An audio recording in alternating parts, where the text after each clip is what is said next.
Bienvenue à tous. Aujourd'hui, nous allons jeter un coup d'œil à une comédie romantique noire de 20 ans intitulée Look Dead Kill.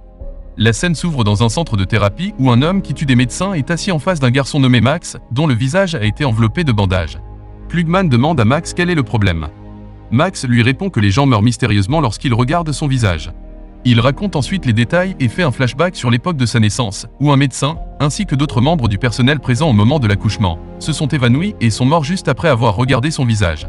Après cela, poursuit Max, sa famille décide de déménager hors de la ville, croyant à la proposition moins de gens, moins de mésaventures, mais rien ne pouvait l'aider. Il dit à Klingman qu'il veut juste être un garçon normal et vivre une vie normale. Klugman dit que le problème ne semble être que dans la tête de Max et l'incite à enlever ses bandages. Nous sommes ensuite conduits dans la salle d'attente à l'extérieur où les parents de Max, Monsieur et Madame Richardson, sont assis. Un bruit sur les fait sursauter et ils se précipitent à l'intérieur pour voir le médecin gisant mort sur le sol devant Max, qui s'empresse de se recouvrir le visage. À la suite de cet incident, la police arrive et prévient les parents de Max que d'autres personnes meurent ainsi. Ils devront mettre Max en prison. Le couple est partagé. Les flics à de telles mésaventures ne se reproduiront plus. Pendant ce temps, une brique sur le sol attire l'attention de Max et il la garde pour lui. Ce soir-là, Dan, l'ami de Max, rejoint la famille pour le dîner après avoir appris que Dan s'est inscrit sur un site de rencontre.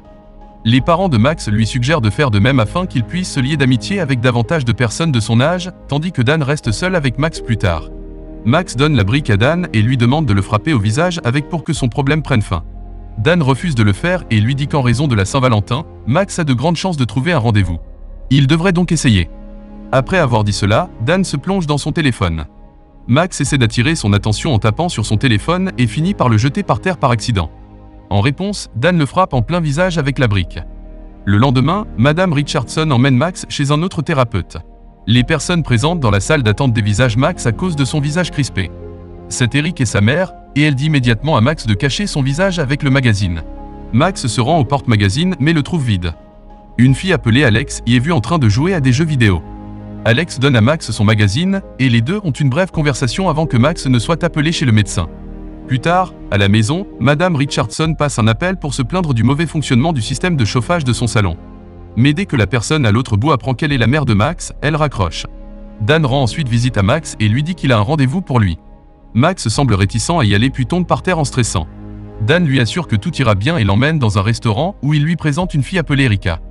Il s'avère qu'Erika est repoussée par les bandages de Max et n'est absolument pas intéressée par leur rendez-vous. Pour ajouter l'insulte à l'injure, le timide Max est très maladroit en raison de la nouveauté de leur expérience. Un peu plus tard, un adolescent hooligan appelé Craig commence une scène à une autre table et se lève pour partir en passant devant la table de Max et Erika. Il reconnaît Erika et s'assied à côté d'elle. Il jette ensuite un coup d'œil à Max et se rend compte qu'il est le type qui tue par son apparence. Cette discussion concernant son visage met Max mal à l'aise et il renverse accidentellement son verre. Craig devient furieux et commence à essuyer la table avec le visage de Max. Le manager arrive et demande aux agents de sécurité de faire sortir Craig. Max demande à Erika si elle acceptera de sortir avec lui une autre fois, mais elle refuse et part déstabilisée et dépitée par cet événement. Max décide de se suicider. Il se rend sur un pont élevé et se tient au bord, se retenant par la balustrade. Au moment où il s'apprête à sauter, Alex, la fille de l'hôpital, surgit de nulle part et lui demande ce qu'il fait. Max déclare son intention et exprime ses émotions. Alex offre à Max des bonbons à la gelée, mais comme il les refuse, elle les jette dans l'eau. En remarque à « il va au moins sauter dans une rivière pleine de dragées ». Max lui dit qu'il en rêvait avant.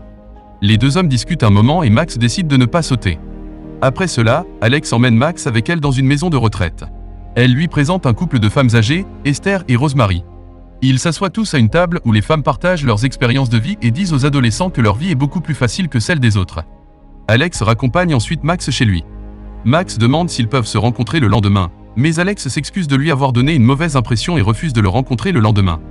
Max parle d'Alex à Dan alors qu'il joue à des jeux vidéo avec eux plus tard. Dan leur dit qu'il devrait revenir sur ses pas et essayer de la croiser à nouveau. Plus tard, Max poursuit les mots You jump, I jump, prononcés par Alex sur un morceau de tissu chez lui, sous le dessin d'un pont. Le lendemain matin, Max attend Alex à son arrêt de bus. Alex, malheureusement, arrive alors que son but a déjà quitté l'alarme. Max lui dit qu'elle vient de rater son but, mais en guise de réponse, elle ne fait que le fixer et lui demander s'il la harcèle. N'ayant pas de réponse à sa question, Max choisit de rester silencieux. Un peu plus tard, il demande à Alex de passer quelques heures de plus avec lui puisqu'elle a déjà raté son but. Alex réfléchit un moment, puis dit oui et commence à marcher, tout excité. Max sur l'île la suit pour visiter un marché voisin et part de nombreux dragées. Ils remplissent une baignoire de dragées et s'assoient dedans tout en parlant. Max révèle la vérité sur son visage à Alex, mais à la surprise de Max, elle le savait déjà. Alex révèle également qu'elle souffre d'une maladie cardiaque rare qui fait que toute émotion, bonne ou mauvaise, l'affecte négativement. Ensuite, Max et Alex. Alex dit à Max qu'il est son tout premier ami. Ils profitent tous deux de la compagnie de l'autre, puis se rendent chez Max. Ils s'amusent dans la chambre de Max et Alex enlève ses lunettes pour regarder ses yeux tandis qu'elle fixe ses yeux aquatiques. Les parents de Max rentrent à la maison et sont choqués et excités de trouver Alex là. Ils lui disent: à partir de maintenant, Yusin, un étudiant d'échange, va vivre avec eux. Yusin s'avère être plutôt impoli. Elle va immédiatement dans sa chambre et claque la porte. Le lendemain matin, Alex et Max rendent visite à Rosemary et Esther. Rosemary est assise à une autre table, attendant impatiemment quelqu'un. Esther leur dit qu'elle attend son fils, qui avait l'habitude de lui apporter des tartes pour son anniversaire mais qui ne lui rend plus visite. Il est révélé que Rosemary a 80 ans et qu'elle attend son fils comme chaque année. Rosemary se joint ensuite à eux et ils jouent à des jeux pendant le dîner. Yusin est constamment au téléphone. Madame Richardson demande à Yusin si elle veut lui préparer quelque chose de spécial à manger, mais elle n'obtient que le silence comme réponse. Un moment plus tard, on sonne à la porte et Yusin se précipite vers la porte. Elle prend une pizza du livreur à l'extérieur et retourne à l'intérieur en courant sans un mot. Madame Richardson s'excuse auprès du livreur et le paie. Elle dit ensuite à Max qu'elle doit emmener faire un tour de la ville pour lui montrer des endroits le lendemain. Max proteste et dit qu'il est censé aller camper avec Dan et Alex, mais Madame Richardson lui dit d'emmener Yusin. Puis le jour suivant, Dan, Max, Alex et Yusin sortent ensemble.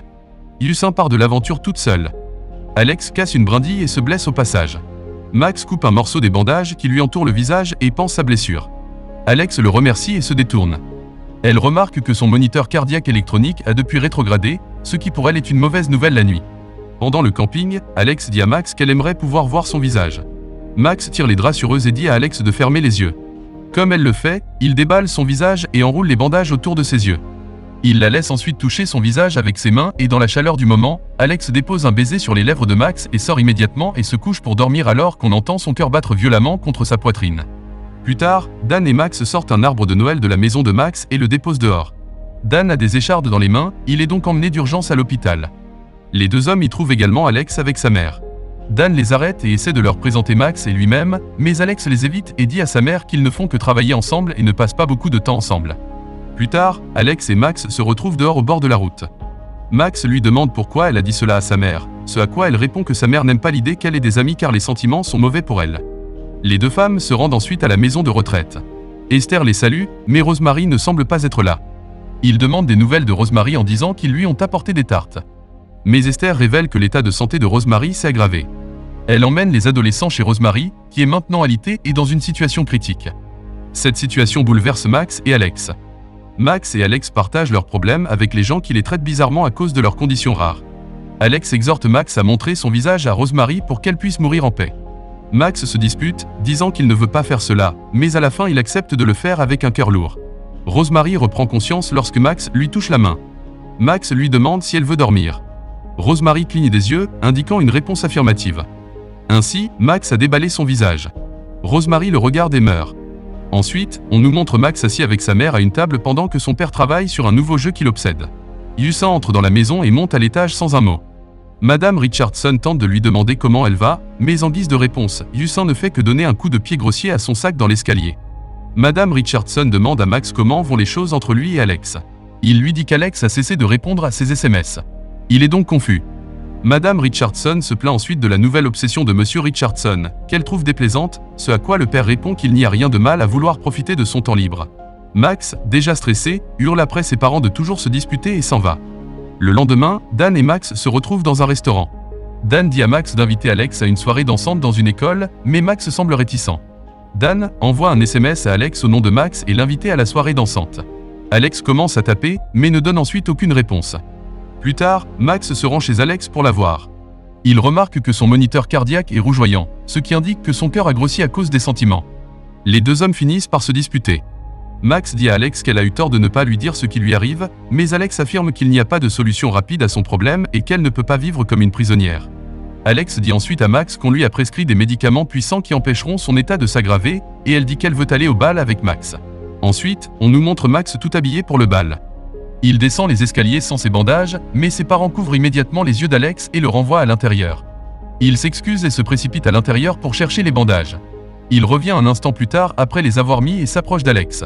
Alex donne à Max un masque de chien et une corne comme cadeau, en disant qu'ils sont pour leur costume, pour rejoindre la fête et commencer à danser ensemble. Une musique lente commence bientôt à jouer et le couple se met à danser. Max et Alex hésitent d'abord, mais lorsque Max demande à Alex de lui donner la main, ils commencent à danser un slow ensemble. La proximité fait battre le cœur d'Alex. Elle s'excuse en disant qu'elle est malade. Et s'en va dès que son nez commence à saigner après le départ d'Alex. Dan rejoint Max avec sa cavalière appelée Valencia. Craig s'approche également d'eux et essaie de parler à Valencia, mais elle le repousse en disant qu'elle est avec Dan maintenant. Craig se rend compte que Max est sous le masque de chien et l'attrape par le cou, le tenant avec son visage vers Valencia. Craig retire le masque de Max, à sa grande horreur. Valencia meurt après avoir vu son visage. La police vient et arrête Max après une enquête. Il laisse Max sortir de prison juste après l'avoir libéré. Max rend visite à Alex à l'hôpital pour lui demander des nouvelles de sa santé et de sa situation actuelle. Là, Max apprend qu'Alex lui a menti. Elle n'a jamais pris de médicaments, et chaque fois qu'il la faisait se sentir d'une certaine façon, son cœur se détériorait de plus en plus.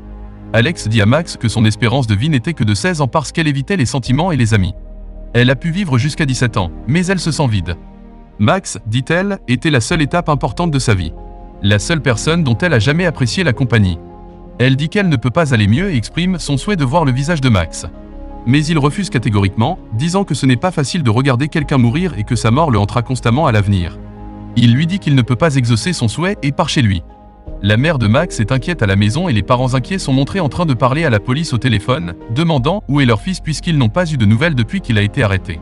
Un Max stressé entre dans sa maison et commence à se frapper violemment le visage avec une brique pour défigurer son visage mortellement attirant. Ses parents l'arrêtent et le calment. Max enlève son visage et rappe dans la frustration et le chagrin. Le chat apparaît devant lui et meurt sur le coup. Ensuite, Max est vu dans une baignoire remplie de dragées tout au long de la journée. Max ignore les textos et les appels d'Alex. Le jour suivant, Dan va dire au revoir à Valencia à son mémorial. Max le rejoint et ils parlent tous les deux de Valencia et d'Alex. Dan se fâche après avoir appris que Max ignore Alex alors qu'elle est dans un état critique à l'hôpital et lui dit de ne pas être un con. Max lui rétorque que ses problèmes sont plus importants, ce à quoi Dan lui explique que son entêtement ne fera que le priver de la chance de lui dire au revoir. Après un moment, Max rend visite à Alex et décore son mur avec des objets artisanaux qu'il a lui-même créés. Il s'excuse ensuite auprès d'Alex de ne pas avoir été là pour elle et s'allonge à côté d'elle. Il lui dit que c'est très difficile pour lui de lui dire au revoir. Ils parlent pendant un moment, puis Alex demande à nouveau à voir le visage de Max. Max dit à Alex de fermer les yeux, ce qu'elle fait. Il déballe son visage et s'allonge à côté d'elle. Alex se tourne vers lui et enlève son masque à oxygène. Elle dit à Max qu'elle a peur, ce à quoi il répond qu'elle n'a pas à faire ça avec les yeux fermés. Alex embrasse Max et ouvre les yeux. Cependant, le fait de le voir ne la tue pas et elle continue à le fixer. Soudain, ses moniteurs se mettent à biper bruyamment. Max s'empresse d'envelopper à nouveau son visage et appelle les médecins. Ensuite, Max est vu allongé à côté du lit d'Alex alors qu'il descend le chemin de la mémoire et se rappelle tous les bons souvenirs avec Alex. Il est ensuite ramené au présent, où le lit d'Alex est maintenant vide et le mur ne contient plus les objets artisanaux faits pour elle. Max quitte l'hôpital dans la douleur et se dirige vers l'église où il se tient à côté du cercueil d'Alex. Max se rend ensuite sur le pont. Il met un prospectus gélibéant dans une enveloppe avec le nom d'Alex dessus et la jette dans la rivière, la laissant couler. Ensuite, on voit Max dans la clinique d'un médecin. Le médecin lui demande comment il se sent sur une échelle de 1 à 10, ce à quoi il répond qu'il se sent comme un 5. Le médecin dit à Max que c'est une merveilleuse amélioration, indiquant qu'il avait été bien pire auparavant dans sa guérison. Le docteur lui demande ce qui a changé, ce à quoi il répond que l'affaire de Valence a finalement été réglée. Une overdose de sérotonine a été déclarée comme étant la cause du décès, ce qui semble naturel, et toutes les poursuites contre Max et Craig ont été abandonnées. L'affaire a rendu Max populaire, et parfois les gens lui demandent son aide pour mettre fin aux souffrances des uns et des autres. Max rend toujours visite à Esther, dit-il. Il explique qu'Alex lui a appris que lorsque quelqu'un vous aime inconditionnellement, votre visage n'est pas le plus attirant pour lui. C'est ta personnalité qui l'est. Ainsi, ceux qui l'aiment ne peuvent pas être tués par lui. Ses parents se sont également rapprochés et s'arrangent entre eux. Le docteur lui demande ce qu'il va faire ensuite, et il répond qu'il veut vivre sans les emballages. C'est ainsi que le film se termine.